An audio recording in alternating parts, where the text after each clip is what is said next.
Isang mapagpalang araw sa inyong lahat. Maraming salamat sa patuloy ninyong pagsubaybay at pagsuporta sa bawat kwentong ibinabahagi ko rito sa mga kwento ni Angelina. Ang inyong suporta at mga komento ay nagbibigay sa akin ng inspirasyon upang magpatuloy sa paglikha ng mga makabuluhang kwento. Sana ay patuloy ninyong samahan si Angelina sa bawat yugto ng kanyang mga kwento.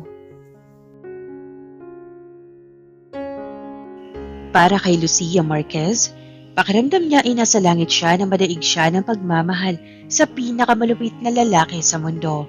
Ang kanyang dating asawa na si Archie Estrella na ang isinukli sa kanyang pagmamahal ay ang pagtataksil nito kasama ang sarili niyang kapatid ay iniwan siya nagdadalang tao at palaboy sa lansangan. Bigo at pusong sugatan, muling bumangon si Lucia at nagsumikap na bumuo ng bagong buhay kasama ang kanyang anak sa pag-asang hindi na kailanman lilingunin ang kanyang madilim na nakaraan. Ngunit may ibang plano ang tadhana para sa kanya. Pagkalipas ng 5 taon, muli niyang nakaharap ang kanyang nakaraan. Ngunit sa pagkakataong ito, may dala na silang mapanganib at nakamamatay na motibo. Sa araw na nakatagpo niya ang mga nagtaksil sa kanya, tinangka ng mga ito na kitlin ang kanyang buhay. Subalit binigyan siya ng tadhana ng isa pang pagkakataon na muling isilang at itama ang mga pagkakamaling nagawa niya sa kanyang nakaraang buhay. Ang gabi sa Maynila ay binalot ng isang madilim at nagpapadihang bagyo. Sa loob ng isang mamahaling itim na SUV, nakaupo si Lucia Marquez o mas kilala na ngayon sa buong Europa bilang Madam L. Ang kanyang itsura ay malayo na sa mahiyain at marupok na babae, 5 taon na ang nakalipas. Suot niya ang isang eleganteng disenyong terno. Ang kanyang buhok ay maayos na nakapusod at ang kanyang mga mata ay tila 2 mamahaling hiyas.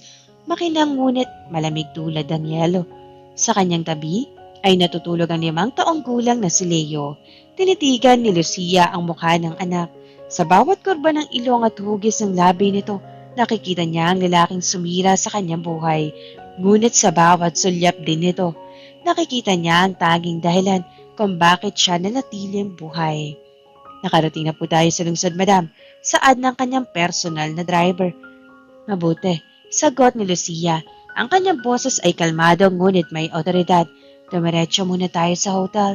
Bukas ang simula ng laro. Ngunit hindi pa man nakakalayo ang sasakyan sa isang madilim na bahagi ng highway patungong Tagaytay. Isang malaking cargo truck ang biglang humarang sa kanilang daan. Sumuwerba ang SUV. At bago pa man makabawi ang driver, 2 iba pang sasakyan ang sumulpot at ganit-git sila. Boosh! Nabasag ang mga salamin. Sa gitna ng gulat at takot, ang tanging nagawa ni Lucia ay yakapin na mahigpit ang nagising at umiiyak na si Leo. Huwag kang bibitiw sa mami, Leo. Huwag kang bibitiw. Nang magkamalay si Lucia, naroon na siya sa sahig ng isang malamig at abandonadong bodega. Amoy amag, kalawang at gasolina ang paligid. Nakatali ang kanyang mga kamay sa likod. Sa kanyang tabi, nakahandusay ang driver na wala ng buhay. Leo, bulong ni Lucia. Pilit na hinahanap ang anak, ngunit bakante ang espasyo sa kanyang gilid. Hanapin mo ba ang bastardong anak mo, Lucia? Isang boses ng babae ang umalingaw-ngaw mula sa dilim. Kasabay nito ang tunog na mararahas ng yabag ng takong. Nang tumapat ang ilaw, lumabas ang isang babae na nakasuot na mamahaling sutla. Si Amanda, ang kanyang sariling kapatid. At sa likod nito, nakatayo ang lalaking minsan niyang isinuko ang lahat, si Archie Estrella. Amanda? Archie. Nangatog ang boses ni Lucia, hindi dahil sa takot para sa sarili, kundi para sa kanyang anak. Nasaan si Leo? Nasaan ang anak ko? Humalakhak si Amanda, isang tawang puno ng inggit at puot. Ang anak mo? Ano ka ba? Huwag kang mag-alala. Iniwan namin siya sa isang ligtas na lugar kung saan wala na makakahanap sa kanya. Akala mo ba talaga makakabalik ka pa rito ng buhay? Akala mo ba papayag kaming agawin mo ang Estrella Group at ang natitirang mana ng mga Marquez? Tumingin si Lucia kay Archie. Ang lalaking pinagbihisan niya ng pagmamahal noon ay nakatitig sa kanya ngayon na tila tumitingin sa isang basura. Archie, pakiusap. Pagmamakaawa ni Lucia, dumaos do sa mga luha sa kanyang pisngi. Ako na lang. Patayin niyo na ako. Wag lang ang anak ko. Anak mo rin siya, Archie. Dinala ko siya sa sinapupunan ko noong pinalayas mo ako sa lansangan. Lumapit si Archie. Walang bakas ng habag sa mga mata. 5 taon na nakalipas, Lucia. Para sa akin, matagal ka ng patay. At ang batang yun, hindi ko kailangan ng bastardo mula sa isang katulad mo. Inilabas ni Amanda ang isang baril mula sa kanyang bag at ikinasa ito. Tapusin na natin ito. Archie, bago pa man may makakita sa atin, isang malakas na putok ng baril ang yumanig sa bodega. Bumuo ng bala sa dibdib ni Lucia. Naramdaman niya ang init ng sarili niyang dugo na dumadaloy sa kanyang damit. Napaluhod siya habang ang mga patingin niya ay unti-unting nagdidilim. Buhusan ng gasolina ang buong lugar. Sunugin ang lahat. Utos ni Archie bago sila tumalikod ni Amanda. Habang umaalingaw ang apoy sa paligid at unti-unting kinakain ng ningas ang kanyang katawan, binuod ni Lucia na titirang lakas sa kanyang puso. Ang kanyang pagmamahal ay tuluyan na naging purong puot. Habang nakatingin sa papalabas na anino ng 2 nagtaksel sa kanya, sumigaw ang kanyang kaluluwa. Kung may tadaan naman, kung may Diyos man sa langit, naway bigyan ninyo ako ng pagkakataon. Kung mamamatay ako ngayon, babalik ako.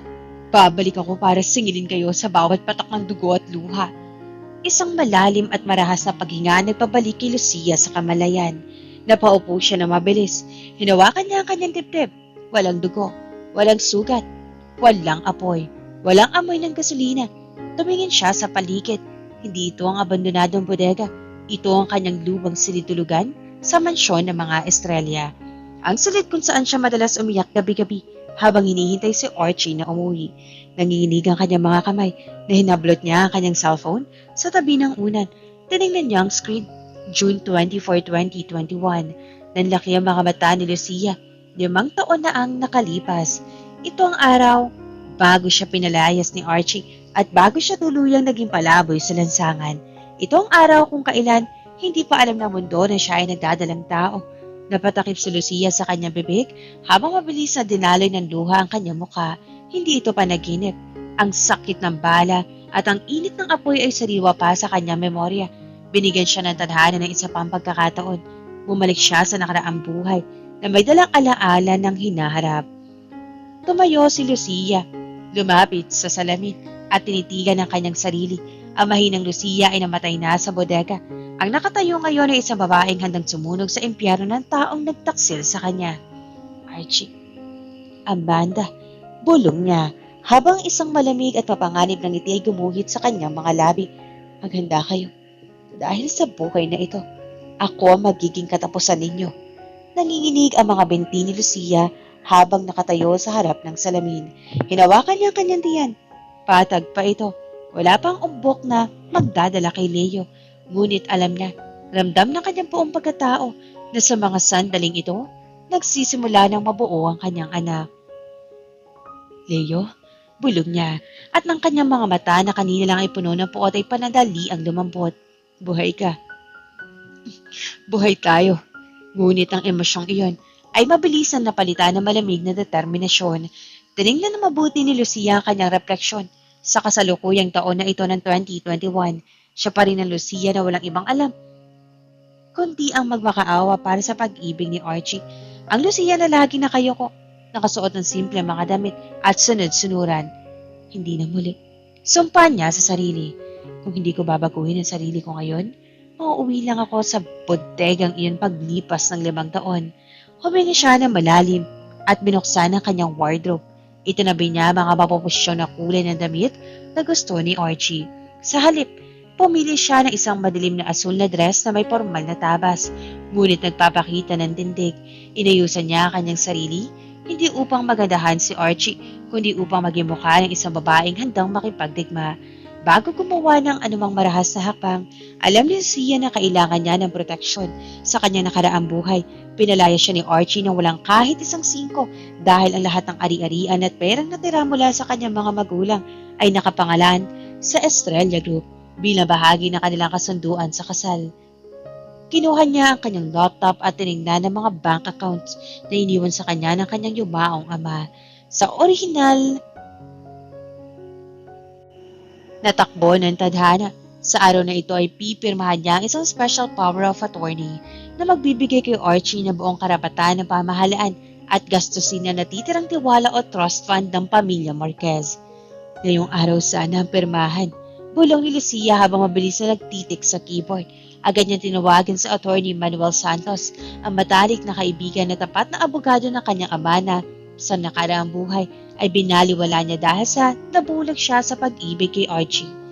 Attorney Santos, bungad ni Lucia nang sagutin ang tawag. Iba ang tono ng kanyang boses, puno ng autoridad at seryoso, dahilan upang matigilan ang matandang abogado sa kabilang linya. Lucia, iha, napatawag ka. May problema ba tungkol sa dokumentong pinapipirmahan ni Archie? Opo, attorney. Ngunit hindi ko na yan pipirmahan. Sa halip, gusto kong i-freeze ang lahat ng Marquez Trust Funds at ilipat ang lahat ng likidong ari-arian ko sa isang pribado at lihim na account na ako lang ang may access. Ngayon din po pakiusap. Narinig ni Lucia ang pagmuntong hininga ng abogado ngunit may kasamang ginhawa. Salamat sa Diyos, Lucia. Matagal ko nang gustong sabihin sa iyo na mapanganib ang ginagawa ni Archie, ngunit masyado ka nakatali sa kanya noon. Ihahanda ko agad ang mga papeles. Magkita tayo sa labas ng mansyon. Eksaktong alas 5 ng hapon, narinig ni Lucia ang tunog ng sasakyan ni Archie sa labas ng mansyon. Kasabay nito ang pamilyang na boses ng kanyang kapatid ni Amanda sa nakaraang buhay. Tuwang-tuwa si Lucia kapag bumibisita si Amanda dahil nakala niya ay karamay niya ito sa pagiging malamig kay Archie. Ang hindi niya alam, ang dalawa ay matagal na nagpapakasasa sa likod ng kanyang likod. Bumaba si Lucia sa hagdanan dahan-dahan. Bawat hakbang ay may bigat. Bawat yabag ay paalala ng putok ng baril sa bodega. Sa sala, nakita na si Archie na nagtatanggal ng kanyang natay, habang si Amanda naman ay nakaupo sa sopa. May hawak na folder, ang SPA na dapat ay pipirmahan niya ngayon. Lucia, nandyan ka na pala. Malamig na bansa ni Archie nang hindi man lang tumitingin sa kanyang mga mata. Narito si Amanda. Dinala niya mga papeles mula sa Marquez Estates. Pirmahan mo na ito para makuha na ng kumpanya ang pondo. Marami kaming kailangan bayaran na supplier ngayong linggo. Lumapit si Amanda na may tamis-tamis ang ngiti. Ang uri ng ngiti na noon ay nagpagaan sa loob ni Lucia. Ngayon, hindi na. Nagpapabaliktad na ng kanyang sikmura. Ate, pirmahan mo na po para naman matulungan mo si Archie sa negosyo. Alam mo naman, stress na ang asawa mo, di ba? Tinitigan ni Lucia ang folder na inabot ni Amanda. Pagkatapos, tumingin siya ng diretso sa mata ng kanyang kapatid. Bago binalingan si Archie, isang matipid at nakakahindik ng ngiti ang gumuhit sa mga labi ni Lucia. Ipagpauminhin mo, Archie. Ngunit hindi ka napipirmahan yan. Kalmadong pahayag ni Lucia. Napatigil si Archie sa kanyang ginagawa. Si Amanda naman ay napaawang ang bibig. Tila hindi makapaniwala sa narinig mula sa sunod-sunurang si Lucia. Ano ang sinabi mo? Kunot noong humarap si Archie. Nagsisimula ng magtalim ang kanyang mga mata. Lucia, wag mo akong simulan sa mga drama mo. Kailangan ng kumpanya ang pera. Ang kumpanya mo ay nakakailangan ng pera, Archie. Hindi ako.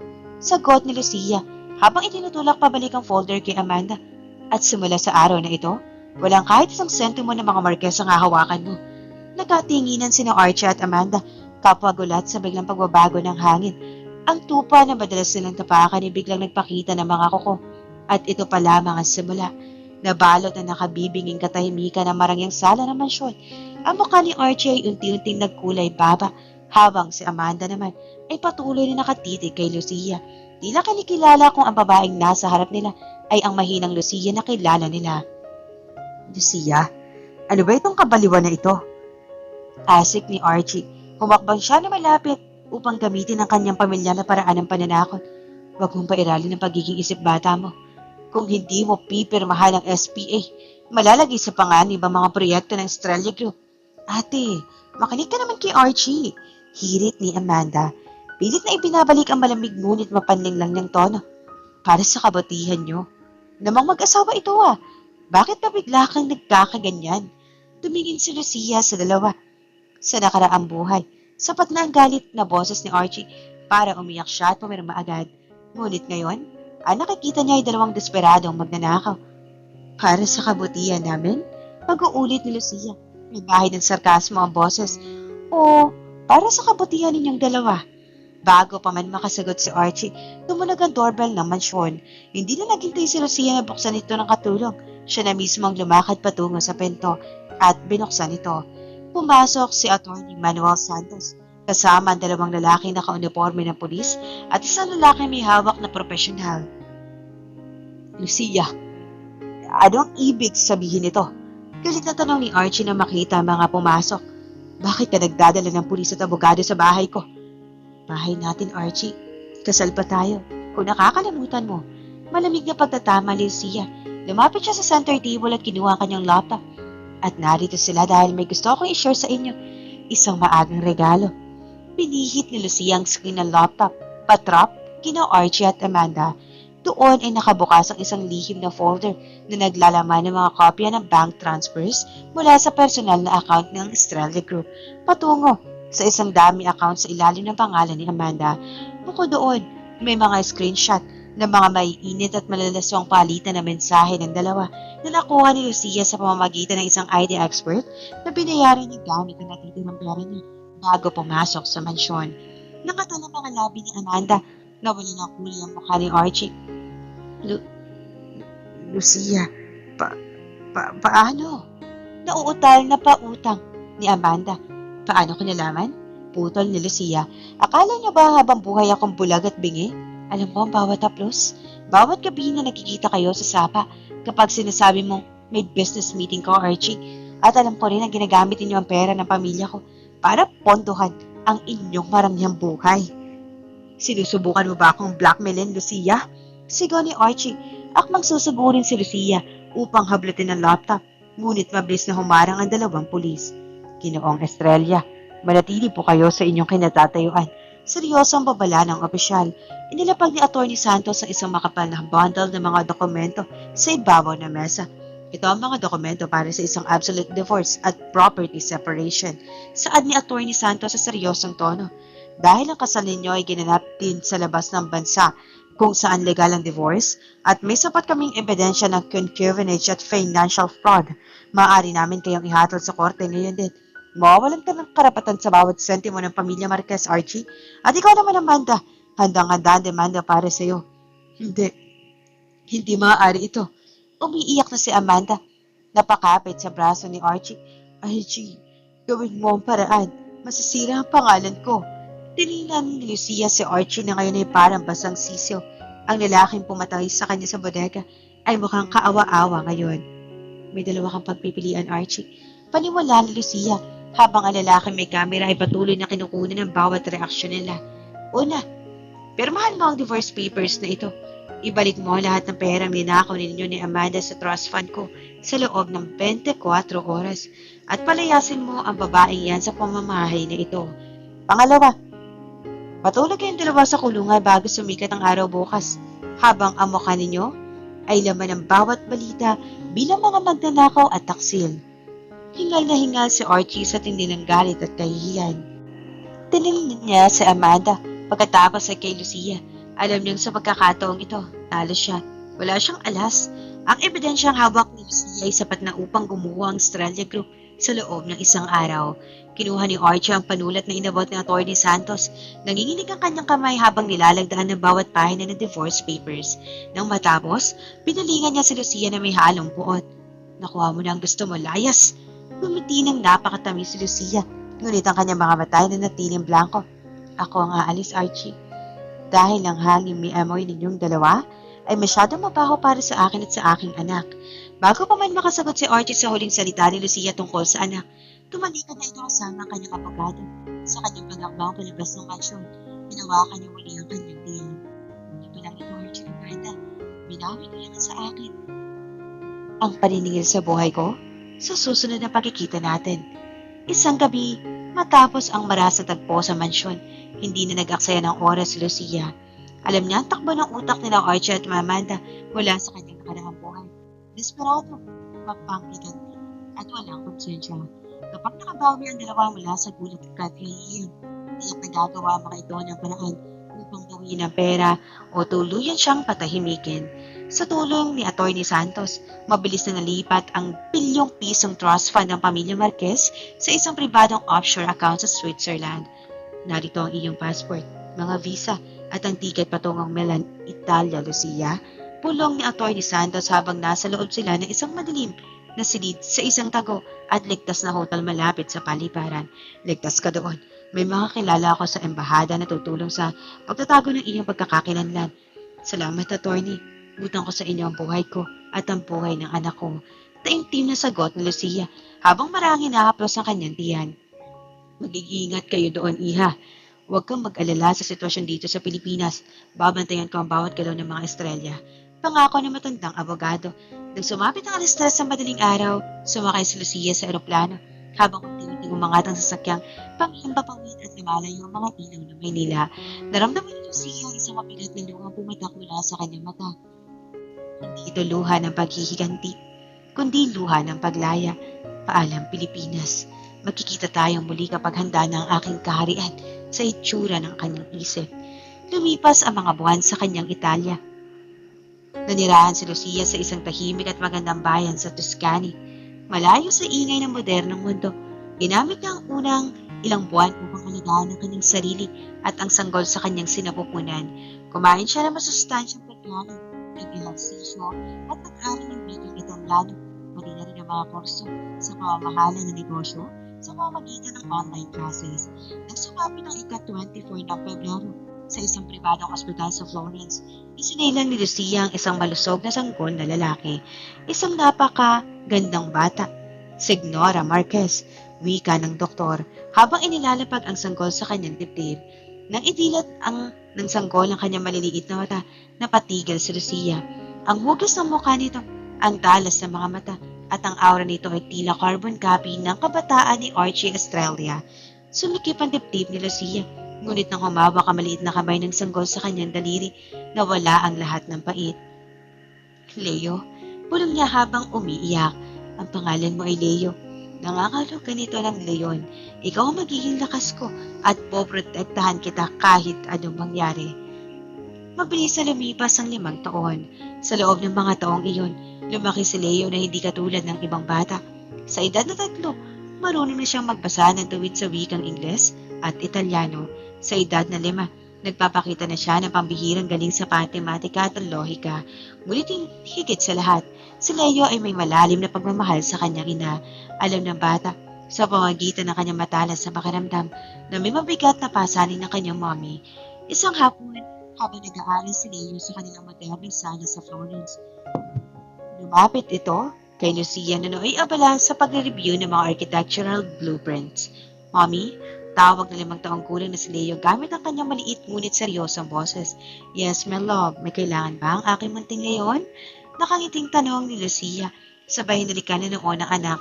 Tumingin si Leo na diretso sa mga mata ng ina. Ang mga matang katulad kay Archie, ngunit may taglay na kakaibang tamis at katapatan. Bakit po ba wala tayong kasamang daddy? Katulad ng mga kaklase ko sa school, may mga daddy silang sumusundo sa kanila. Napatigil si Lucia. Alam niyang darating ang araw na ito, ngunit hindi niya akalaing ganoon katalas ang tanong ng 5 taong gulang na anak. Hinawakan niya ang 2 kamay ni Leo. Leo? Ang daddy mo ay isang taong nagkamali ng malaki sa atin. Kaya pinili ni Mommy na palakihin ka na mag-isa upang masiguro na ligtas ka at masaya. Malumanay na paliwanag ni Lucia. Kulang ba ang pagmamahal ni Mommy? Mabilis na umiling si Leo at niyakap na mahigpit ang leeg ni Lucia. Hindi po, Mommy. Ikaw ang pinakamagaling na Mommy sa buong mundo. Hindi ko kailangan ng daddy kung palagi mo akong niyayakap. Paglaki ko, ako ang magiging protector mo. Napaiyak si Lucia sa sinabi ng anak. Ang anak na sa nakaraang buhay hindi malang niya nasalayan dahil pinatay niya si Archie at pinatay siya ni Archie habang nagdadalang tao. Ngayon ay narito, buhay at nangangakong poprotektahan siya para sa iyo, Leo. Wika ni Lucia sa kanyang sarili habang nakayakap sa anak. Gagawin kong pinakamalakas ang pangalan natin upang walang sino man, kahit ang sarili mong ama, ang makatapak sa atin. Sa loob ng 5 taon na pamamalagi sa Italia, hindi inayaan ni Lucia na lamunin siya ng multo na nakaraan. Alam niyang ang pera, kung hindi pakahusahin sa pagpapatakbo, ay madali mauubos. Ginamit niya ang $1 billion trust fund ng pamilya Marquez, hindi para sa luho, kundi bilang pundasyon ng isang imperyo. Gabi-gabi, matapos itulog ang anak na si Leo, nag-aaral si Lucia. Kumuha siya ng mga kurso sa Executive Business Management at pinalawak ang kanyang likas na talento sa pagdidisenyo. Doon niya itinatag ang LM Designs, isang marangyang kumpanya na nakatutok sa arkitektura at interior design ng mga sikat na hotel, resort at mansyon sa Europa. Hindi naging madali ang magsimula sa banyagang lupain, lalo na bilang isang solong ina. Ngunit sa tuwing makakaramdam si Lucia ng pagod, sapat na ang tingnan na natutulog na si Leo upang mag-apoy muli ang kanyang determinasyon. Ang kanyang pangalan na Lucia na dating nangangahulugang biktima ay unti-unting naging katumbas ng karengyaan, talino at bagsik sa mundo ng negosyo. Ginamit niya ang bansag na Madam L upang itago ang kanyang tunay na pagkakakilanlan mula sa mga mata ng publiko sa Pilipinas. 5 taon na nabura sa bawat bakas ng kahinaan kay Lucia. Ang kanyang balat ay naging mas makinang. Ang kanyang tindig ay naging mas mapagmataas at ang bawat salitang lumalabas sa kanyang babaeng mga labi ay may bigat at otoridad. Hindi na siya babaeng nakikiusap, siya na ang babaeng nagdidikta. Isang umaga, sa kanilang marangyang penthouse sa Milan, pumasok sa opisina ni Lucia ang kanyang tapat na sekretarya at kanang kamay na si Sofia, isang matalinong Italianong dalubhasa sa marketing. Madam L, bati ni Sofia, sabay lapag ng isang mamahaling folder sa ibabaw ng lamesa. The preparation for our expansion in Asia is complete. And as you requested, we'll look into the major bidders for the luxury resort project in Palawan. Ipinatong ni Lucia ang kanyang mamahaling fountain pen at tinignan ng folder. Isang malamig na ngiti ang sumilay sa kanyang mga labi na mabasa ang pangalan ng mangungunang kumpanya na nag-aagawa ng proyekto, Estrella Group of Companies. Kumusta ang lagay ng kanilang kumpanya ngayon, Sofia? Tanong ni Lucia habang maraang iniikot ang wine glass na may lamang tsaa. They are struggling, madam. Ulat ni Sofia. Ayon sa mga intelligence team, ang Estrella Group ay nakakaranas ng matinding financial crisis nitong nakaraang 2 taon dahil sa mga maling investment at malalaking utang sa bangko. Ang Palawan Eco Luxury Resort Project na hawak ng LM Designs ang huling natitirang pag-asa nila upang hindi sila tuluyang mabankrupt. Humalakhak na mahina si Lucia, isang tunog na walang bahid ng saya, kundi puno na ng babadi ang unos. Kay daling paglaruan ng tadhana sa itsura ng kanyang isip sa nakaraang buhay. Sa panahong ito ay palaboy siya at pinaplano na ang dalawa ang kamanyang kamatayan dahil sa kasakiman. Ngayon, ang mismong kumpanya ni Archie ay nakaluhod at nagmamakaawa para sa isang kontrata mula sa kanya. Tanggapin mo ang kanilang bidding application, Sofia. Utos sa kanya. Ipaalam mo sa kanila na personal na darating ang CEO ng LM Design sa Pilipinas para sa grand reveal at pirmahan ng kontrata. Understood, madam. Ipe-prepare ko na rin ang flight ni na Master Leo.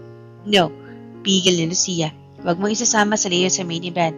Iwanan mo siya sa pangangalaga ng ating pinagkakatiwalaang security team sa ating private villa sa Tagaytay.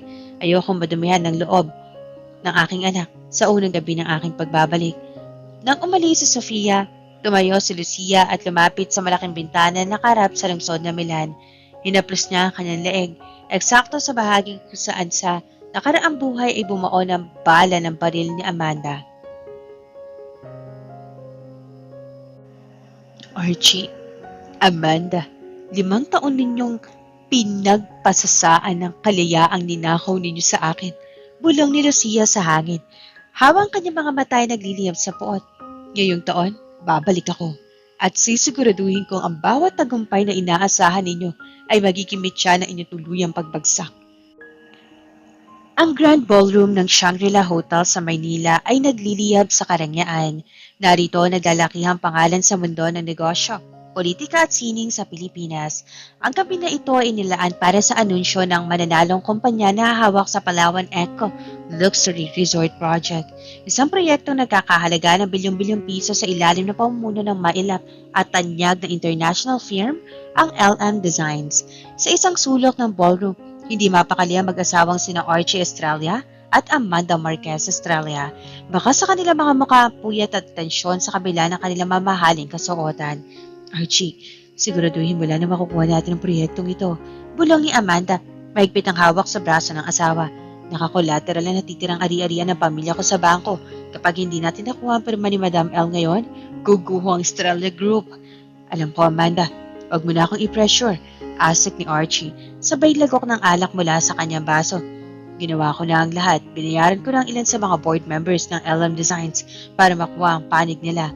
Pera na lang ang kulang, kaya siguradong sa atin ang kontrata. Eksaktong alas 8 ng gabi. Biglang namatay ang mga pangunahing ilaw sa ballroom. Isang nag-iisang spotlight ang tumama sa malaking pinto ng bulwagan. Bumukas ito ng dahan-dahan ang bawat bulungan ni Napawi. Ang bawat mata ay napako sa babaeng pumasok. Nakasuot siya ng isang pasadya at eleganteng pulang-pulang bestida na gawa sa seda na tila nagpapakita ng naglalagablab na apoy. Ang kanyang bawat hakbang sa ibabaw ng pulang karpet ay puno ng kapangyarihan at parangyang tindig. Ang kanyang mahabang gikaw na brilyante ay kumikinang sa bawat galaw ng kanyang ulo. At ang kanyang mukha na may matapang na pulang lipstick ay nagtataglay ng kagandahan na kakabihag ngunit nakatatakot lapitan. Lahat ay napasinghap. Ngunit walang mas hihigit pa sa gulat ni Archie at Amanda. Nabitawan ni Archie ang hawak niyang baso. Crash! Nabasag ito sa sahig. Ngunit hindi niya iyon napansin. Ang kanyang mga mata ay nanlaki. Ang kanyang puso ay nag-umpisang sumayaw sa takot. Lucia? Nauutang na bulong ni Archie. Hindi. Hindi maaari yan. Nangatog ang mga tuhod ni Amanda. Napakapit siya sa lamesa. Patay na siya. Paano? Ladies and gentlemen, panimula ng boses ng tagapagsalita sa entablado. Let us all welcome the CEO and founder of LM Designs, Madam Lucia Marquez. Nagpalakpakan ng buong silid habang si Lucia ay dahan-dahang naglakad patungo sa gitna. May hawak na banayad ngunit malamig ng ngiti. Ang kanyang mga mata ay dumapos sa gawin ni Archie at Amanda sa loob ng 5 taon sa kanyang nakaraang buhay. Ang huling alaala niya sa kanila ay ang usok ng bodega at ang tunog ng baril.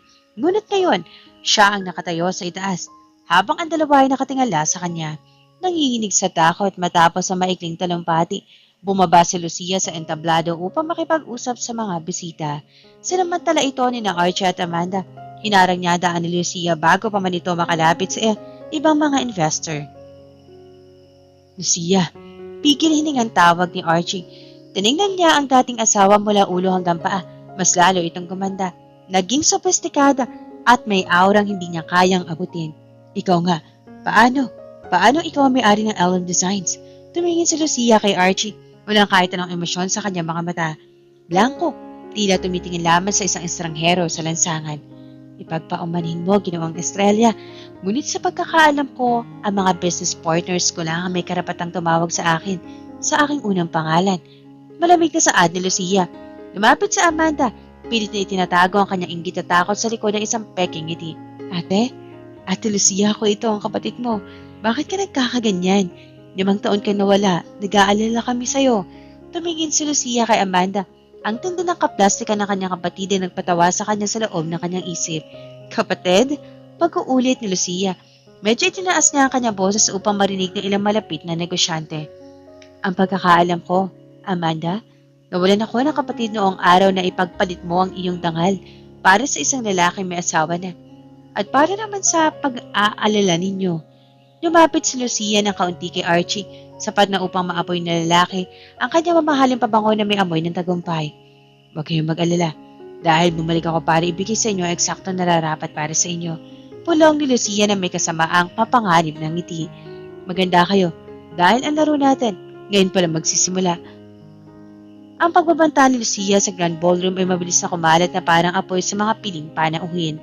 Ramdam ni Archie at Amanda ang tindi na kahihiyan. Ngunit higit doon, ang takot na tuluyang mawasak ang kanilang huling alas, ang Palawan Eco Luxury Resort Project. Huwag kang papadala sa mga pananakot ng babaeng yan, Archie. Nanginginig ngunit may galit na bulong ni Amanda habang nakatanaw kay Lucia na abala sa pakikipag-usap sa mga foreign investors. 5 taon siyang nawala. Baka tiyamba lang ang yaman niyan sa Europa at may alas pa tayo laban sa kanya. Anong alas, Amanda? Nakita mo naman ang tindig niya ngayon. Asik ni Archie. Panay ang pahid ng pawis sa kanya noo. Ang reputasyon niya. Nakangising tugon ni Amanda. Dito sa Pilipinas, kilala pa rin siya bilang ang iniwanang asawa na biglang naglaho. Pwede natin siyang palabasing isang taksil o nag-abandona ng pamilya bago siya yumaman. Kapag nasirang imahe niya sa harap ng mga media na narito ngayon, mapipilitan ang board ng LM Designs. Tatanggalin siya sa proyekto o ibigay sa atin ang kontrata para maiwasan ang eskandalo. Matapos ang isang oras na pumosisyon si Lucia sa gitna ng silid para sa nakatakdang press conference, agad na sumingit si Amanda sa unahan ng mga mamamahayag kasama ang ilang binayarang reporter na hawak ng mga estrella. Isang reporter nagtaas ng kamay at nagtanong, ngunit bago pa man ito matapos, sumabat na si Amanda sa mikropono sa gilid. Madam Lucia, o dapat ko bang sabihin Ate Lucia? Malakas sa saad ni Amanda, sapat na upang makuha ang pansin ng buong bulwagan. Ang mga kamera ay agad na humarap sa kanya. Masaya kami nakabalik ka, ngunit bilang kapatid mo, hindi ko maiwasang maitanong sa ngalan ng publiko, paano mo naaatang sa sarili mo ang pamumuno sa isang marangal na kumpanya kung 5 taon mo ring tinalikuran ng iyong pamilya? Nagpawaya? Hindi ba't ang isang tunay na pinuno ay may integridad at hindi tumatakas sa kanyang nakaraan? Nagsimula magbulungan ng mga tao. Tumingin si Archie kay Amanda na may paghanga. Ito ang plano magpapabagsak sa kumpiyansa ni Lucia. Inaantay ng lahat ang pag-iyak o pag-iwas ng bagong CEO. Ngunit hindi natitinig si Lucia. Ang kanyang malamig na ekspresyon ay dahan-dahang napalitan ng isang mapaglarong ngiti. Integridad? Isang napakagandang salita na nagmumula sa iyo, Amanda. Kalmadong sagot ni Lucia sa mikropono. Dahil binagat mo ang aking nakaraan, mukhang mas maganda kung ibabahagi natin ang lahat ng buong katotohanan. Tumingin si Lucia kay Sofia at napatang sa isang iglap. Ang malaking LED screen sa likod ng entablado na dapat na nagpapakita ng mga disenyo ng Palawan Project ay nagbago ng imahe. Lumabas sa screen ng mga malalaking kopya ng mga bank statement, audit reports at mga pirmadong dokumento mula noong taong 2021. 5 taon na nakalipas. Hindi ako tumakas. Pahayag ni Lucia habang ang bawat mata sa ballroom nakatitig sa screen. Ako'y umalis dahil natuklasan ko ang isang malawakang pandaraya sa pananalapi. Ang mga dokumento nakikita ninyo ay tunay na ilegal na paglilipat ng higit sa 500 milyong piso mula sa trust fund ng aking mga magulang. Patungo sa personal na account ni Amanda Marquez gamit ang peking pirma at tulo ng mga Estrella Group. Hindi yan totoo, fake news yan. Sigaw ni Amanda. Biglang namutla at nagpanik habang ang mga flash ng camera ay sunod-sunod na tumatama sa kanyang muka. Hindi lang yan, patuloy ni Lucia. Habang pinipindot ang isang remote, lumabas sa screen ng mga masaselang larawan ni Archie at Amanda na magkasama sa isang resort. Noong kasal pa si Lucia kay Archie, kasama mga transcript ng kanilang mga mensahe na nagpapatunay ng kanilang matagal ng panganganluya. Umalis ako upang protektahan ang aking sarili mula sa 2 tao nagnakaw ng aking yaman at sumira sa aking pamilya. Lucia, itigil mo ito. Galit na sigaw ni Archie. Akmang aakyat sa entablado ngunit agad siyang hinarang ng 4 na naglalakihang foreign bodyguards ni Lucia. Ang gabi na ito ay para sa Estrella Group upang patunayan ang kanilang kakayahan. Malamig na pagtatapos ni Lucia habang nakatingin sa nanginginig na si Archie. Ngunit sa halip, napatunayan ninyo kung gaano kayo kadesperado. Ang bidding application ng Estrella Group para sa Palawan Project ay opisyal kong ibinabasura ngayon din dahil sa kawalan ng moral na integridad ng pamunuan nito. Nagkagulo ang mga reporter. Pinagkaguluhan ni na Amanda at Archie ang pag-iwas sa mga kamera habang si Lucia ay marangyang tumalikod, hawak ang tagumpay ng kanyang unang press box.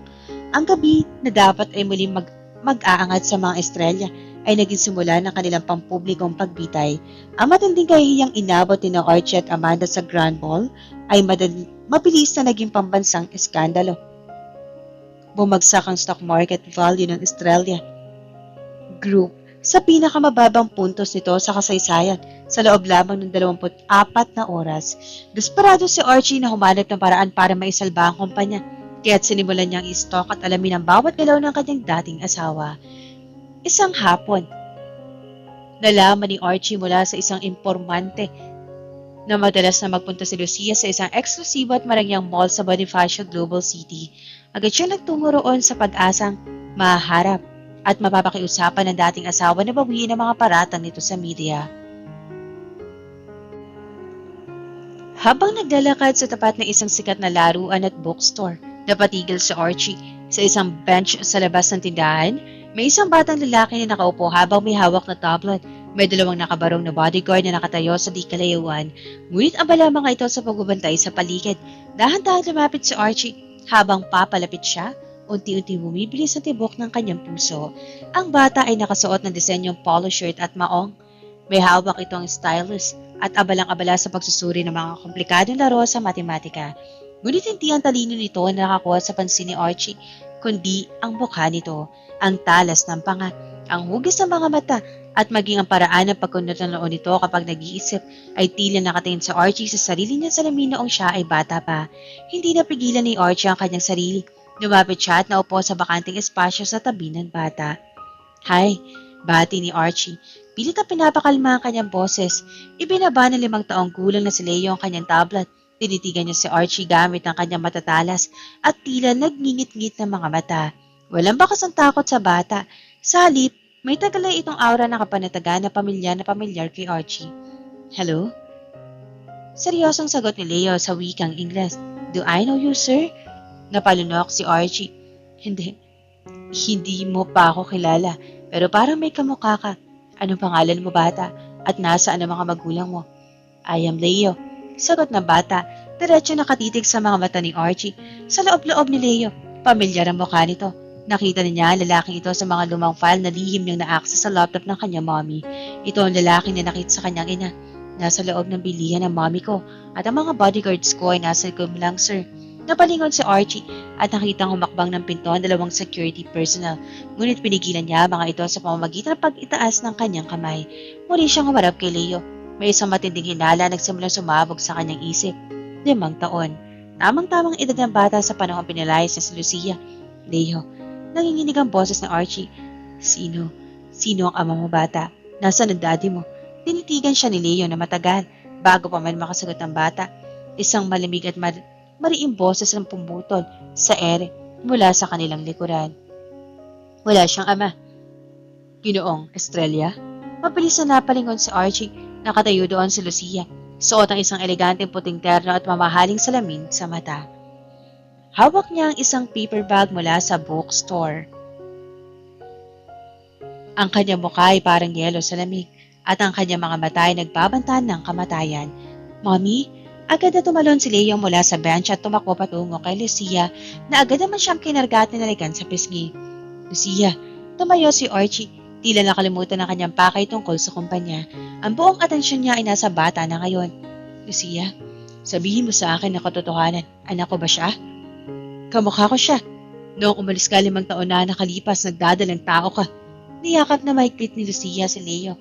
Tila pinaprotektahan nito mula sa isang salot.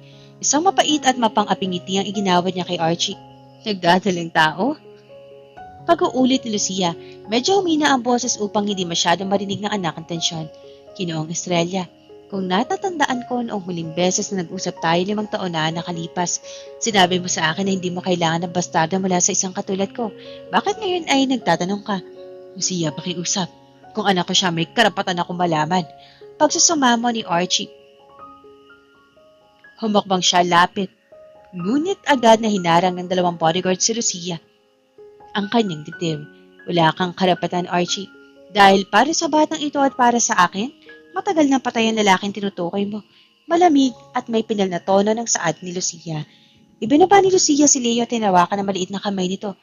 Tinalikuran nila si Archie.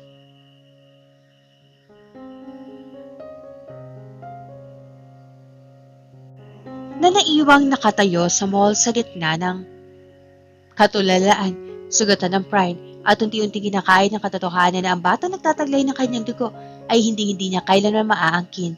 Hindi maaari ito. Hindi ako papayag. Isang mamahaling kristal na florera ang malakas na ibinato ni Amanda sa pader ng kanilang silid. Nadurog ito sa daan-daang piraso tulad ng kanyang pasensya. Sa harap niya, nakaupo si Archie sa gilid ng kama. Hawak ang kanyang ulo, tulala at tila lumilipad ang isip. Archie, nakikinig ka ba sa akin? Sigaw ni Amanda, namumula mo ka sa galit at inggit. Wala na makita mo ang bastardong anak na Lucia na yan sa mall? Hindi mo na ako kinakausap? Ano? Nasasinaw ka na ba sa yaman niya ngayon? O baka naman nakalimutan mo na ako sino ang kasama mo noong walang-wala ka? Inangat ni Archie ang kanyang muka. Bakas dito ang matinding pagod at gulo ng isip. Amanda, tumahimik ka nga. Hindi mo ba nakita ang bata? Kamukha ko siya. Siya ang panganay kong anak. Ang dugon dumadali sa kanya ay dugon ng mga Estrella. At ano naman ngayon? Humakbang lapit si Amanda. Ang kanyang mga kukoy bumuon sa braso ni Archie. Anak siya na babaeng sumira sa atin sa harap ng media. Dahil sa kanya bagsak ang kumpanya natin at ngayon, nararamdaman ko, Archie, Nararamdaman ko unti-unti ka nang bumabalik sa kanya. Hindi nakasagot si Archie. Ang totoo, natamaan siya. Ang bagong Lucia na sophisticada, makapangyarihan at may-ari na kayang bumuhay ng 10 estrella group ay nag-iiwan ng malalim na impression sa kanya. Ang pagkaakit-akit na nararamdaman niya noon ay muli nag-aapoy na hinaluan pa ng panghihinayang dahil sa kanilang anak. Na makita ni Amanda ang pananahimik ng asawa na patunayan tama ang kanyang hinala, ang selos ay mabilis na naging purong kabaliwan. Hindi ko hayaang makuha mo muli si Archie, Lucia. Kung ano ang inagaw ko sa iyo noon, mananatiling sa akin, sumpa ni Amanda sa kanyang sarili.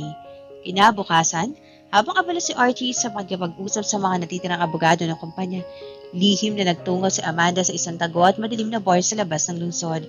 Doon ay naghihintay ang kanyang matagal ng pinagkakatiwalaang tauhan sa mga madidilim na gawain. Si Rico, ano ang ipag-uutos mo, Ma'am Amanda? Tanong ni Rico habang humihitit ng sigarilyo. Ibinaba ni Amanda ang isang makapal na sobre naglalaman ng pera at isang letrato.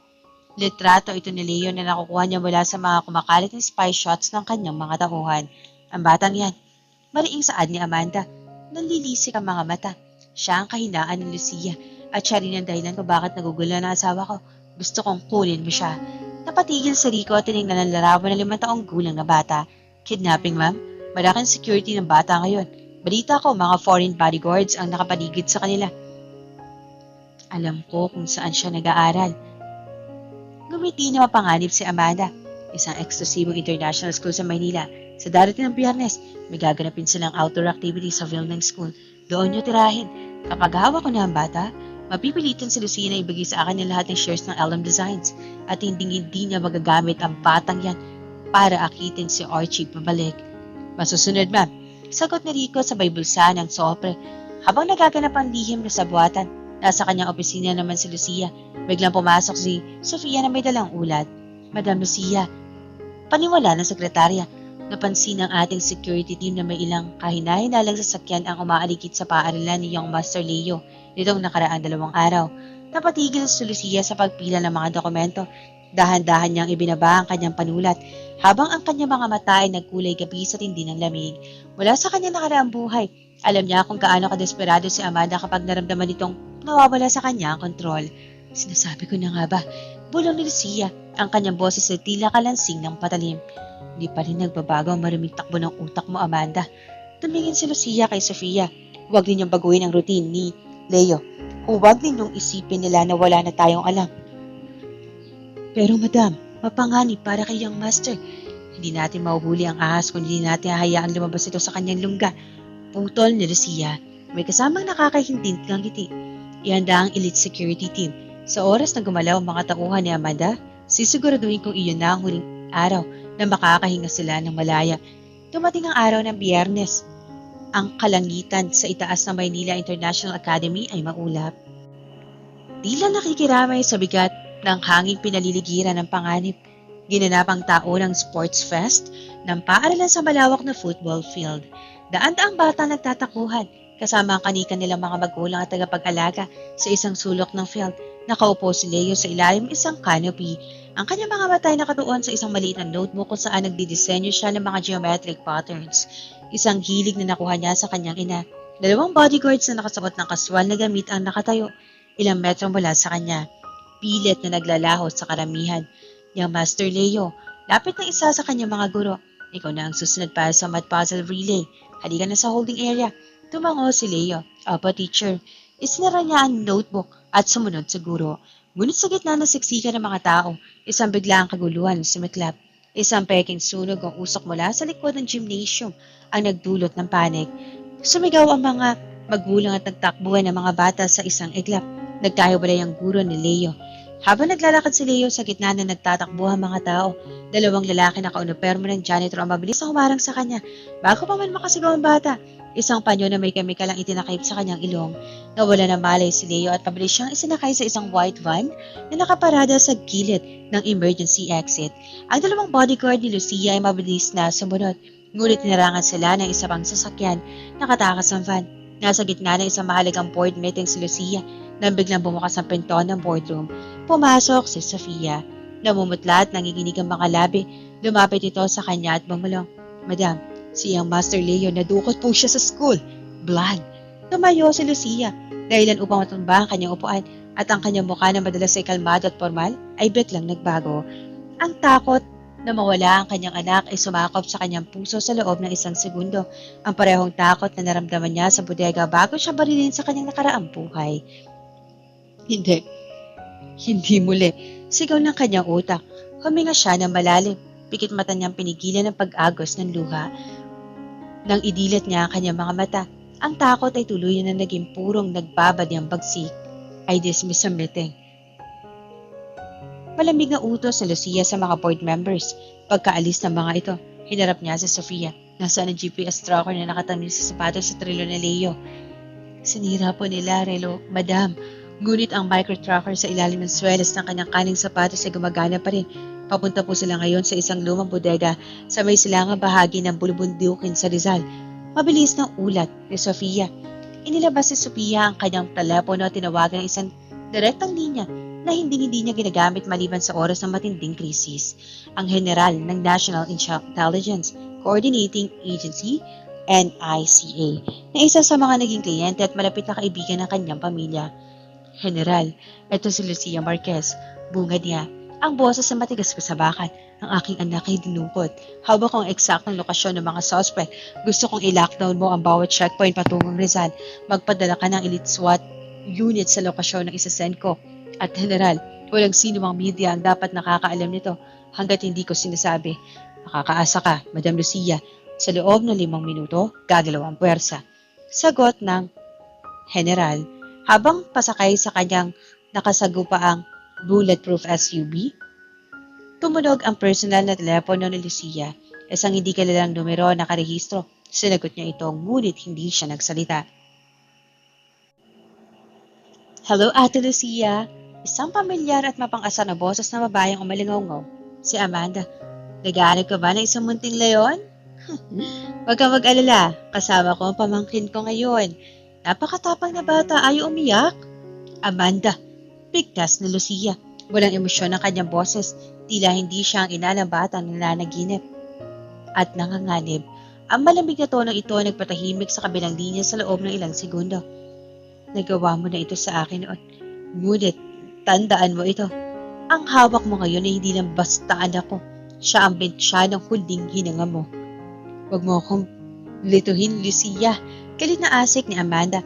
Nawala ang kanyang mga pang-asar na tono. Kung gusto mo makita ang buhay ang anak mo, pumunta ka sa lokasyong isasend ko ng mag-isa at ihanda mo ang pirma mo para ilipat sa akin ang lahat ng shares mo sa LM Designs at ang trust fund ng mga Marquez. Kapag may nakita akong pulis, sisiguraduhin ko ang batang ito unang makakatikim ng bala. Ibinaba ni Amanda ang telepono. Tiningnan ni Lucia ang screen ng kanyang phone kung saan naka-flash ang lumalapit na pulang tuldok ng GPS ni Leo. Amanda, akala mo ba ikaw ang may hawak na baraha sa pagkakataong ito? Bulong ni Lucia sa dilim ng sasakyan. Pinalampas ko ang unang buhay ko na kinuha mo. Ngunit ang buhay ng anak ko? Iyan ang pinakamalaking pagkakamali na ginawa mo sa ikalawang pagkakataong ito. Mabilis na pinahururot ng driver ang SUV patungo sa kabulumundukin. Kasunod ang 3 iba pang sasakyan ng kanyang mga pribadong elite security team. Habang mula sa himpapawid ay nagsisimula na ring lumipad ng 2 chopper ng militar. Ang huling labanan para sa kaligtasan ni Leo ay magsisimula na habang mabilis na binabaybay ng mga sasakyan ni Lucia ang madilim at likulikong daan patungong Rizal. Isang hindi inaasahang galaw na gaganap sa kabilang panig ng lungsod. Nasa loob ng kanyang opisina si Archie na makatanggap siya ng isang alerto mula sa isa sa mga tauhan ng kumpanya na nakatalaga sa labas ng mansyon ni na Amanda.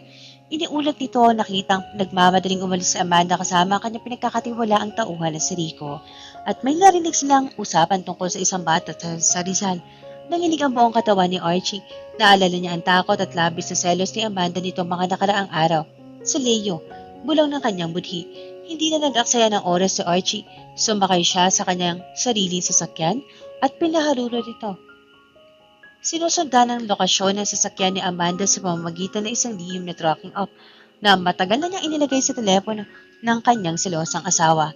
Sa loob ng isang abandonadong bodega ng semento sa bulubundiking bahagi ng Rizal, nakatali sa isang maliit na upuang kahoy si Leo. Sa kabila ng kanyang sitwasyon, walang bakas ng pag-iyak sa kanyang mukha. Ang kanyang maliit na kamay ay nanginginig, ngunit ang kanyang mga mata ay matapang na nakatitig kay Amanda na noon ay balisa habang pabalik-balik sa paglakad. Bakit mo ba ako tinitigan ng ganyan ha? Sigaw ni Amanda. Lumapit siya at maraas na hinawakan ng panga ng bata. Napakayabang mo. Kamukhang kamukha mo nga ang tatay mo. Walang kwenta. Hindi kita kilala. Kalmadong sagot ni Leo sa wikang Tagalog. Pilit na pinatitigas ang kanyang maliit na boses. Pero alam ko na masamang tao ka at darating ang mami ko para kunin ako. Mas malakas siya sa'yo. Nanlisik ang mga mata ni Amanda. Ang pagbanggit sa pangalan ni Lucia ay nagpainit sa kanyang dugo. Ang mami mo? Ang mami mo ay isang mahinang basahan na matagal ko nang dapat tinapos. At kung akala mo makakaalis ka rito, ikinasa ni Amanda ang kanyang kanang kamay upang ihampas ang isang bakal ng tubo sa bata. Ngunit bago pa man ito dumapo, bumukas sa marasang pinto ng bodega. Amanda, itigil mo yan. Hingal na pumasok si Archie. Madilim ang mukha at puno ng pawis. Napatigil si Amanda. Gulat na gulat sa pagdating ng kanyang asawa. Archie, paano mo nalaman ang lugar na ito? Utal ni Amanda. Totoo nga, bulong ni Archie. Hindi pinansin si Amanda at salip ay tumingin kay Leo. Ang puso niya ay parang pinipiga na makita ang bata na nakatali. Amanda, nababaliw ka na ba? Kidnapping ito. Ang batang yan? Ang batang iyan ay anak ko. Anak mo? Historikal na tumawa si Amanda. Tuluyan ang nawala sa katinuan. Ngayon lang ba, Archie? Ngayon mo lang siya kinilalang anak dahil mayaman na si Lucia? Noong iniwan natin siya sa lansangan 5 taon na nakalipas. Wala kang pakialam, diba? Huwag kang magmalinis. Napatigil si Leo sa narinig. Iniwan sa lansangan. Si isip ng bata. Tinitigan niya si Archie na may halong gulat at matinding sakit. Ikaw? Ikaw ba ang daddy ko? Bago pa man makasagot si Archie, mabilis na sumugod si Amanda kay Leo. Hawak ang isang patilim na kinuha niya sa kanyang bag. Kung hindi mapapa sa akin ang yaman, Lucia, wala makikinabang sa batang ito. Ni ikaw, Archie? Wag! Sigaw ni Archie. Buong lakas siyang sumugod at umarang sa harap ni Leo. Splot! Bumaon ang patalim ni Amanda sa balikat ni Archie. Ungol. Sa matinding sakit ang lalaki at napaluhod, ngunit nanatili siyang nakaharang sa katawan ng bata. Sa sandaling iyon, binuhos ni Archie ang sarili niyang buhay para sa anak na ngayon lang niya nakilala. Kasabay ng pagpagsak ni Archie ay ang pag-alingaw ng siren ng mga pulis sa labas. Mabilis na nawasak ang mga bintana ng bodega na pumasok ang mga elite SWAT personnel. Ibaba ang armas, pulis ito. Sigaw ng mga otoridad. Mula sa sulok at talikabok, pumasok si Lucia. Ang kanyang pulang kasuotan ay tila apoy sa gitna ng kadiliman ng bodega. Lumapit siya na mabilis. Hindi man lang tinignan ang dugoang si Archie na nakaluhod sa sahig at agad na kinalagan ng tali si Leo. Mami, doon lang naiyak si Leo. Iyakat na mahigpit ang leeg ng ina. Ligtas ka na akin, Leon. Nandito na si Mami. Bulong ni Lucia habang inaaplos ang likod ng anak. Sa sahig, pilit na inabot ni Archie ang dulo ng damit ni Lucia gamit ang kanyang dugoang kamay. Lucia, binantayan ko siya. Anak natin. Dahan-dahang nilingon ni Lucia si Archie. Ang kanyang mga matay na natiling blanco. Walang kahit anong bakas ng pasasalamat o habag para sa sakripisyong ginawa ng lalaki. Ginawa mo lang dapat magawin bilang tao. Ginoong Estrella. Malamig na saad ni Lucia. Sabay hila sa kanyang damit mula sa hawak ni Archie. Ngunit wag mong isipin na ang isang saksak ay sapat na para burahin ang 5 taong pananagutan mo sa amin. Habang pinaliligiran ng mga pulis si Amanda na sumisigaw pa rin sa kabaliwan, pinuhat si Lucia ni Leo palabas ng bodega. Ang unang maras na tangka sa buhay ng kanyang anak ay matagumpay niyang nadurog. At ngayon, handa na niyang ilatag ang huling hatol para sa mga Estrella. Ang balita ukol sa naganap na kidnapping sa bulubundukin ng Rizal ay naging isang mas mabilis ang naging galaw ni Lucia. Sa tulong ng kanyang ugnayan sa media at kay Attorney Santos, ang buong affidavit ng mga nahuling tauhan ni Amanda kasama ang kuha ng mga pulis sa mismong bodega ay sabay-sabay na inilabas sa lahat ng pangunahing news networks at social media platforms. Ang publiko ay nagitngit sa galit. Isang 5 taong gulang na bata na anak ng isang tangyag na international designer ay naging biktima ng kasakiman at selos ng sarili nitong tiyahin. Ngunit hindi doon nagtapos ang ganti ni Lucia. Ito ang tamang pagkakataon upang tuluyang pilay ng negosyo ng mga Estrella. Kinabukasan, Habang si Archie ay nagpapagaling pa sa ospital mula sa natamong saksak at si Amanda naman ay kasalukuyan nakadating sa presinto ng walang piyansa. Nagpatawag si Lucia ng isang emergency global press conference sa headquarters ng LM Designs sa Maynila. Ang LM Designs ay hindi lamang isang kumpanya ng sining, ito ay isang kumpanya ng integridad. Deklarasyon ni Lucia sa harap ng daan-daang flashing lights ng mga kamera. Dahil sa hayagang kriminal na gawain ng pamunuan ng Estrella Group, opisyal namin pinuputol ang lahat ng kasalukuyan at tinaharap na pakikipagtulungan sa kanila.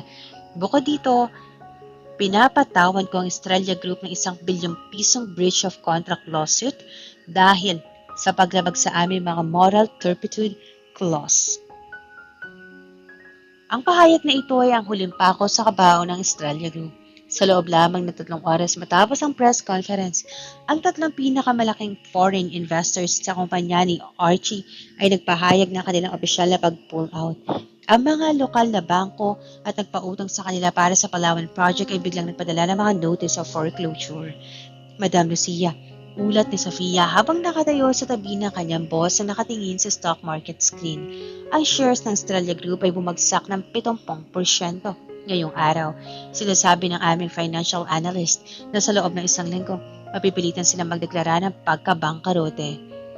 Tumingin si Lucia sa screen kung saan ang bulang linya ng stock ng mga Estrella ay patuloy na bumubulusok pababa. Isang malamig at kalkuladong ngiti ang gumuhit sa kanya mukha. Sa nakaraang buhay ko, pinalayas niyo ako ng walang kahit isang singko. Iniwan niyo akong palaboy habang nagdadalang tao upang makuha ang yaman ko. Ngayon, Archie, mararanasan mo kung paano mawala ng lahat sa harap ng buong mundo. Nang gabing iyon, palihim na nagtungo si Lucia sa ospital kung saan nakaratay si Archie. Nakabantay ang mga pulis sa labas dahil si Archie ay sinisilalim din sa investigasyon bilang kasabuat sa mga nakaraang anomalya sa pananalapi. Dahil sa kapangyarihan ni Lucia, pinayagan siya pumasok ng mag-isa. Bumukas ang pinto. Nakita ni Lucia si Archie na may banda sa balikat, maputla, at nakatitig sa kisame na makita siya nito, tila nabuhayan ang lalaki. Lucia, mahinang tawag ni Archie, pilit na upo sa kama kahit nasasaktan. Salamat at binisita mo ko. Kamusta si Leo? Ligtas ba ang anak natin? Ligtas ang anak ko, Archie. Mariing pagwawasto ni Lucia habang nanatiling nakatayo sa dulo ng kama. Malayo ang distansya. Huwag mong gamitin ang salitang natin dahil wala kang bahagi sa buhay niya. Hinarangan ko ang saksak para sa kanya, Lucia. May pait sa boses ni Archie. Umaapaw ang luha sa kanyang mga mata. Alam ko nagkamali ako noon. Alam ko napakalaki na kasalanan ko sa iyo 5 taon na nakalipas. Pero pakiusap, bigyan mo ako ng pagkakataong pumawi. Huwag mong sirain ang kumpanya ko. Iyan na lang natitira sa akin. Lumapit si Lucia ng 2 hakbang. Ang kanyang presensya ay tila isang rina na nagpapasya sa kapalaran ng isang alipin. Ang kumpanya mo ay binuhat ng dugo at pawis ng pamilya ko. Archie, ninakaw niyo lahat sa akin. Malamig na sa Lucia. Ang saksak na hinarangan mo ay hindi kabayaran para sa kapatawaran, kundi pa unang bayad sa mga luha ko noong iniwan mo ko sa lansangan. Ngayong gabi, bilyong-bilyon ang utang ng Estrella Group. Bukas, magsisimula na ang pagbawi ng mga ari-arian mo. Matuto ka matulog sa sahig, Archie, dahil doon kita gustong makita. Hindi na hinintay ni Lucia ang sagot ni Archie. Tumalikod siya at marangyang lumabas, habang si Archie ay naiwang humihikbi sa dilim. Tuluyan na gumuho ang kanyang imperyo sa ilalim ng bagsik ng asawang kanyang dinalikuran. Habang tuluyan na lulubog sa bilyong-bilyong pisong utang ng Estrella Group, si Amanda naman ay unti-unting kinakain sa dilim sa loob ng selda. Ngunit sa tulong ng isang tiwaling opisyal na binayaran ng mga natitirang lihim na ponto ng kanyang pamilya, nagawa niya makapagpiyansa para sa pansamantalang kalayaan bago pa man mailipat ng kanyang kaso sa mas mataas na korte. Imbes na magtago, ang utak ni Amanda ay binalot ng purong paghihiganti. Wala na siyang kumpanya, wala na siyang yaman, at unti-unti na rin lumalayo sa kanya si Archie. Sa kanyang paningin, may isang solusyon na lamang upang matapos ang lahat, ang tuluyang pagbura kay Lucia sa mundo. Kung mamamatay ako, sasama ka sa akin, Lucia. Pabulong na sumpa ni Amanda habang nakikipagkita kay Rico sa isang abandonadong gasolinahan. Si Rico, na nakalaya rin dahil sa piyansa, ay may hawak ng bagong plano. Gagalaw si Lucia. Bukas, ma'am, ulat ni Rico. Bibisitahin niya ang on-site construction ng kanyang bagong boutique hotel sa Taguig. Malawak ang lugar, maraming trabador, at madaling makapasok nang hindi napapansin. May nakuha na akong hired hitman na handang tumapos sa trabaho. Kinabukasan, maulap ang panahon sa itaas na malawak na construction site sa Taguig. Dumating si Lucia kasama si Sofia at 2 bodyguard. Nakasuot siya ng isang formal na terno na pinatungan ng puting safety helmet. Ang bawat hakbang niya sa gitna ng mga bakal at semento ay puno ng otoridad habang sinusuri ang pag-usad ng gusali.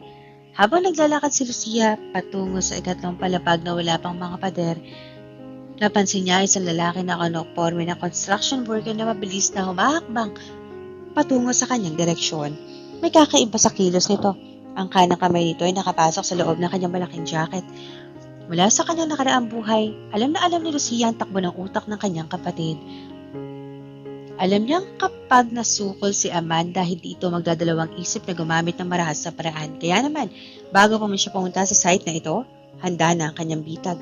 Na may 5 metro pa lamang ang distansya ng lalaki kay Lucia, mabilis nitong binunot ang isang baril na may silencer. Para kay Amanda, bulong ng hitman. Ngunit bago pa man ito mabitawan ang unang putok, 2 tunay na construction workers sa kanyang likuran na biglang sumugod. Ang mga ito ay hindi ordinaryong trabahador, kundi ang mga elite undercover bodyguards ni Lucia mula sa Europa. Sa isang iglap, nabali ang bisig ng hitman. Napatalsik ang baril at napaluhod ito sa mga mahabang nakaposas ang kamay. Lumapit si Lucia ng dahan-dahan sa nakahandusay na hitman. Walang bakas ng takot o gulat sa kanyang mukha. Tinitigan niya ito mula sa itaas nang may lamig ng ngiti. Inilabas ni Sofia ang isang smartphone na nakarecord ang buong pangyayari, kasama ang isang high-definition na audio recorder. Sino ang nagbayad sa'yo? Malamig na tanong ni Lucia. Nanginig ang hitman na maramdaman ng diin at tuhod ng bodyguard sa kanyang likod. Si Amanda Marquez. Siya ay nagbigay ng pera at ang tauhan niyang si Rico. Pakiusap, huwag niyo akong patayin. Inabot ni Lucia ang telepono mula kay Sofia at tinignan ng live recording. Ipadala ang video na ito ng direkta sa arresting officer ni Amanda at sa National Bureau of Investigation. Siguraduhin na sa pagkakataong ito, walang halaga ng piyansa ang makakapagpalabas sa kanya. Tumingin si Lucia sa malawak na tanawin sa lungsod mula sa ikatlong palapag ng gusali. Ang tangkang pagpatay na ito ni Amanda ay hindi naging mitya ng kanyang katapusan. Sa halip ito, naging huling piraso ng ebidensya na tuloy ang pagpapakulong sa kanyang kapatid habang buhay. Ang laro ng taguan ay tapos na, Amanda. Hulong ni Lucia sa hangin. Oras na para harapin mo ang totoong hatol ng iyong mga kasalanan.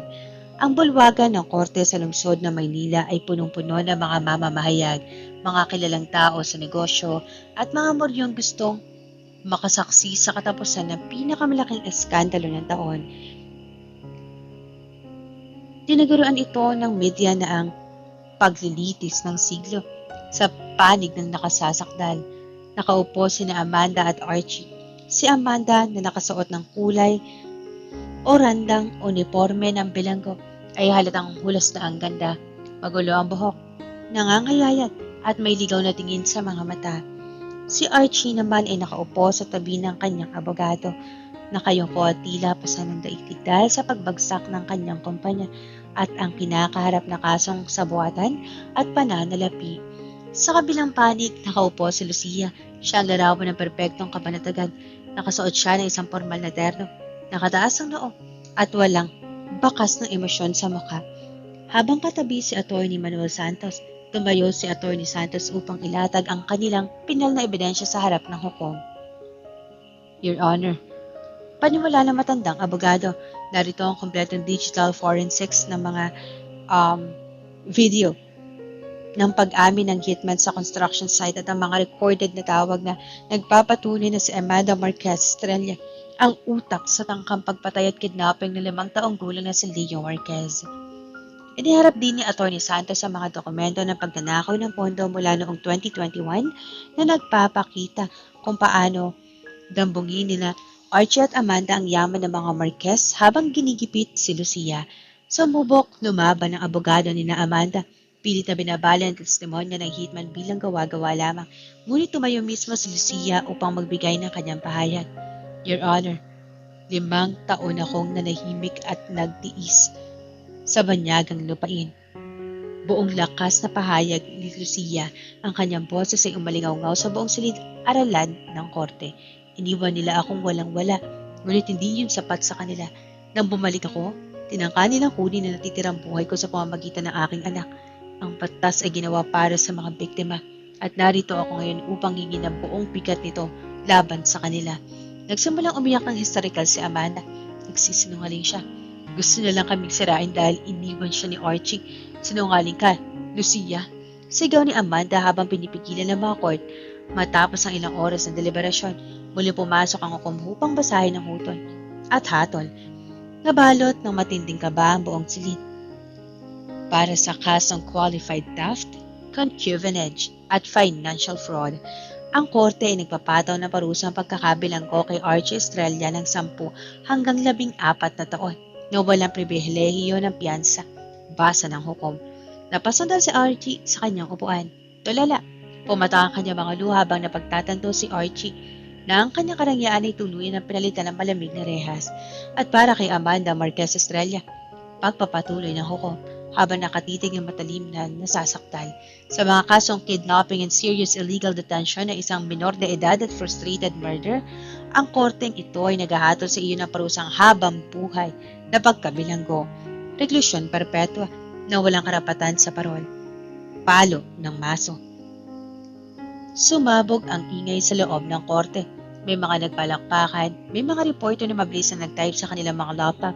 Si Amanda ay tuloy ng hina at napaluhod sa sahig. Umiiyak at sumisigaw ng pangalan ni Archie ngunit hindi na siya nalingon ng lalaki. Tumingin si Lucia sa dalawa habang dahan-dahang itinatayo ng mga pulis upang dalhin sa kanilang mga selda. Sa bawat yabag ng mga paani ng Amanda at Archie palabas ng silid, naramdaman ni Lucia pagkaalis ng isang napakabigat na tinig sa kanyang dibdib. Ang mga taong pumatay sa kanyang nakaraang buhay sa abandonadong bodega ay unti-unti na kinakain ng hostisya sa buhay na ito. At sa pagkakataong ito, siya ang sumulat ng kanilang katapusan. Bago tuluyang ilipat sina Archie at Amanda sa kanilang mga permanenteng selda sa pambansang pitan, pinagbigyan ng korte ang isang pambihirang hiling. Humingi si Archie ng isang pribado tuwing pagkikita kay Lucia sa loob ng visitation room ng City Jail. Pumasok si Lucia sa silid na walang bitbit kundi ang kanyang marangyang tindig. Suot niya ang isang kaswal ngunit eleganteng terno na kulay itim, tila nagduluksa para sa huling labi ng kanyang nakaraan. Sa kabilang panig ng lamesang may harang na salamin, nakaupo si Archie. Naka-uniforme na ito na kulay dilaw na bilenggo. May posa sa mga kamay at talatang ilang gabi nang hindi nakatutulog. Nang maupo si Lucia, dahan-dahang inangat ni Archie ang kanyang muka. Ang mga matang dati puno ng yabang at panlalait at pinalitan ngayon ng purong pagkiganti at pagsisisi. Salamat. Salamat at pumunta ka, Lucia. Basag ang boses ni Archie. May 3 minuto ka, Ginoong Estrella. Walang emosyong sagot ni Lucia. Gawin mo mabilis. Bilang. Biglang napatayo si Archie. Ngunit dahil sa posas at sa bantay, pinilit niyang idikit ang kanyang mga palad sa salamin, umagos sa makapal na luha sa kanyang mga pisngi. Lucia, pakiusap, patawarin mo ako. Pagsusumamo niya, tuloy na lumuhod sa sahig ng silid habang nakatingala sa dating asawa. Nabulag ako kay Amanda sa pera sa kapangyarihan. Noong iniwan kita sa lansangan 5 taon na nakalipas, gabi-gabi ako inuusig ng budhi ko. Kaya nung nakita ko si Leo noong laman kong may anak tayo, handa ako mamatay para sa kanya sa bodega. Tinitigan siya ni Lucia mula ulo hanggang paa. Ang lalaking sinamba niya noon, ang lalaking naging dahilan ng kanyang pagiging palaboy at kamatayan sa nakaraang buhay, ay narito ngayon sa kanyang paanan. Umiiyak tulad ng isang bata. Sabihin mo sa akin, Lucia, may pag-asa ba ako? Hikbi ni Archie. Kahit tapusin ko ang 14 na taon ko sa kulungan, hahayaan mo ba akong maging ama kay Leo? Pakiusap, wag mo siya itago sa akin. Ako ang ama niya, may dugo ko siya. Isang napakalamig at banayad na ngiti ang gumuhit sa mga labi ni Lucia. Lumapit siya ng kaunti sa salamin, sapat na upang makita ni Archie ang kawalan ng anumang init sa kanyang mga mata. Gusto mo ng katotohanan, Archie? Pulong ni Lucia, ngunit ang bawat salita ay tila hampas ng latigo. Binigyan ako ng tadhana ng ikalawang pagkakataon para itama ang buhay ko. Noong nagising ako 5 taon na nakalipas, bago mo pa ako mapalayas, binigyan kita ng pagkakataon na magbago. Ngunit ano ang ginawa mo? Pinagpatuloy mo ang pakikipagtalik sa kapatid ko at ang pagnanakaw sa yaman ko. Sa ikalawang pagkakataon, ngunit hindi niya ito lubos na maunawaan. Ang pagbura sa iyo sa buhay ko at sa buhay ng anak ko ang pinakatamang desisyon sa ginawa kong Archie. Patuloy ni Lucia habang marangyang tumatayo mula sa kanyang upuan. Hinarangan mo ang saksak para kay Leo. Ginawa mo lang yun dahil nakita mong mayaman at makapangyarihan na ako ngayon. Kung bumalik ako bilang isang pulube, haharangin mo ba ang saksak niyon? Hindi. Alam nating dalawa ang gusto. Lucia. Huwag pakiusap, Lucia. Sigaw ni Archie habang kinakaladkad na siya pabalik ng mga bouncer patungo sa madilim na koridor ng bilangguan. Paalam, Ginoong Estrella. Huling saad ni Lucia nang hindi lumilingon. Ang iyong pangalan ay tapos na sa aming kwento. Ang pinalahatol ng korte ay agad na ipinatupad sa unang pagkakataon matapos ang 5 taon. Pagtatago sa likod ng marangyang pangalan, hinarap ni na Amanda at Archie ang labig ng rehas na bakal na walang anumang pag-asang makalabas. Dinala si Amanda sa Correctional Institution for Women. Ang kanyang habang buhay na pagkaibalanggo ay nagsimula sa isang masikip at mainit na selda, malayo sa malalambot na kama at mamahaling sutla na nakasanayan niya. Ang kanyang gabi-gabi ay binalot ng sariling isip dahil sa multo ng mga kasalanang siya mismo ang gumawa. Ang pangarap niya maging reyna ng mga Marquez ay tuloy na natapos sa isang maruming sulok ng piitan. Si Archie naman ay dinala sa pambansang likod.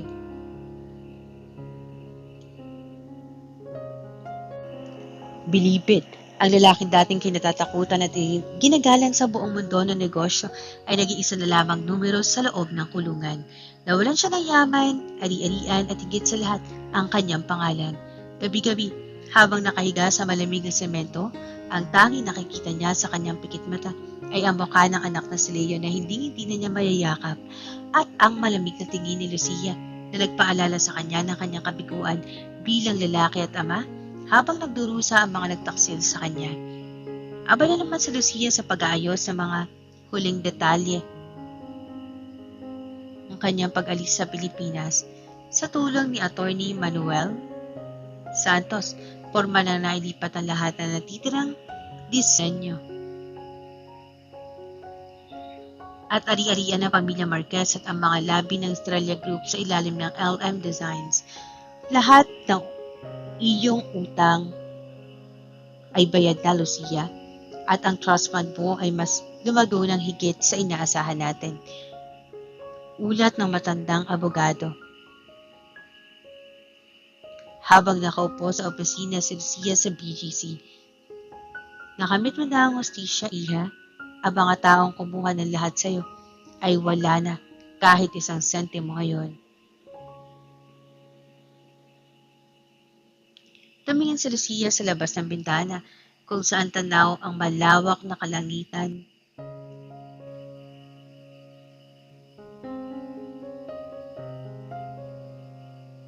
Ng Maynila. Salamat, Attorney.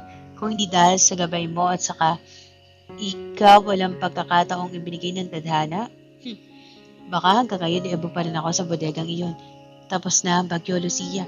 Oras na para mabuhay ka para sa sarili mo at para kay Leo, nakangiting sagot ng abogado. Bago magtungo sa paliparan, di umano, si Lucia sa puntod ng kanyang mga magulang. Kasama ni si Leo sa ngayon ay masigla at hawak ang isang pumpon ng mga puting rosas. Mami, masaya na po ba sila lolo at lolo sa langit? Tanong ni Leo habang inilalagay ang mga bulaklak sa ibabaw ng marmol. Lumuhod si Lucia at niyakap.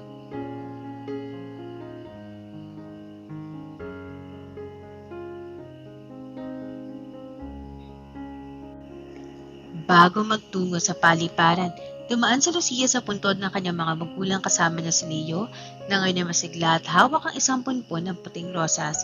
Mami, masaya na po ba sila lolo at lola sa langit? Tanong ni Leo habang inilalagay ang mga bulaklak sa ibabaw ng marmol. Lumuhod si Lucia at niyakap ang anak. Opo, Akin, Leon, masayang masaya na sila dahil alam niyang ligtas tayo at magkasama. Tumingin si Lucia sa mga nakasulat na pangalan sa lapid.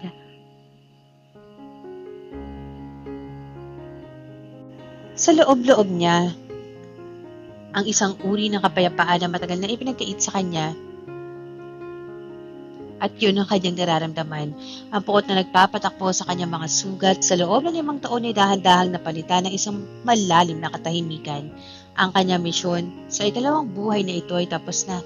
Naipaglaban niya ang kanyang sarili, naibangon niya ang kanyang anak, at naipadama niya sa mga nagtaksil sa kanya ang bagsik ng isang pusong sugatan. Halika na, Leo. Yaya ni Lucia habang hinahawakan ng maliit na kamay ng anak. Naghintay na ang eroplano natin. Uwi na tayo. Tinalikuran nila ang sementeryo ng walang anumang lingon sa nakaraan. Ang natitirang bahagi ng kanilang buhay hindi na para sa paghihiganti, kundi para sa isang bagong simula na puno ng pag-asa. Ang sikat ng araw sa Tuscany, Italia ay may iba-ibang uri ng init, banayad, ginto at nagbibigay ng bagong buhay sa malawak na hardin ng isang marangyang pribadong batang lalaki na masaya tumatakbo kasama ang isang tuta. Si Leo, ang kanyang 5 taong gulang na mukha ay wala na bakas ng takot mula sa naganap na kidnapping sa Pilipinas.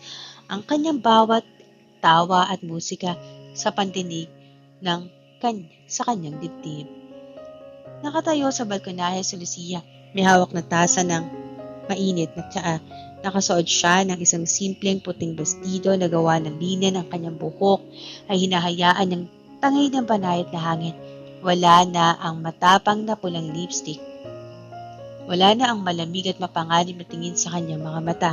Ang rehas na nagpapalit sa kanyang mga puso sa loob ng 5 taon ng paghihiganti ay tuluyan na tunaw. Lumapit si Sofia mula sa loob ng silid na may dalang ilang dokumento, ngunit may kasama maluwag ng ngiti. Madam Lucia, narito ang pinal na ulat mula sa Pilipinas. Ang Australia Group ay opisyal nang binura sa listahan ng mga korporasyon. Ang lahat ng kanilang natitirang assets ay matagumpay na na-absorb sa LM Designs. Tumingin si Lucia sa papel ngunit hindi na niya ito mabuksan. Inilapag niya ito sa lamesa. Salamat, Sofia. Salamat sa araw na ito. Maaari mo nang pangasiwaan ng operasyon. Tumingin si Lucia sa mga papel ngunit hindi na niya ito binuksan. Inilapag niya ito sa lamesa. Salamat, Sofia. Simula sa araw na ito, maaari mo nang pangasiwaan ng operasyon ng kumpanyang kasama si Atty. Santos. Gusto ko muna mag-focus sa aking anak. Naiintindihan ko, madam. Karapat-dapat ka sa kapayapaang ito. Sagot ni Sofia bago magalang na umalis. Naupo si Lucia sa isang tila tumba-tumbang upuan sa balkonahe. Hinaplos niya ang kanyang dibdib sa kanyang nakaraang buhay sa mismo mga panahong ito.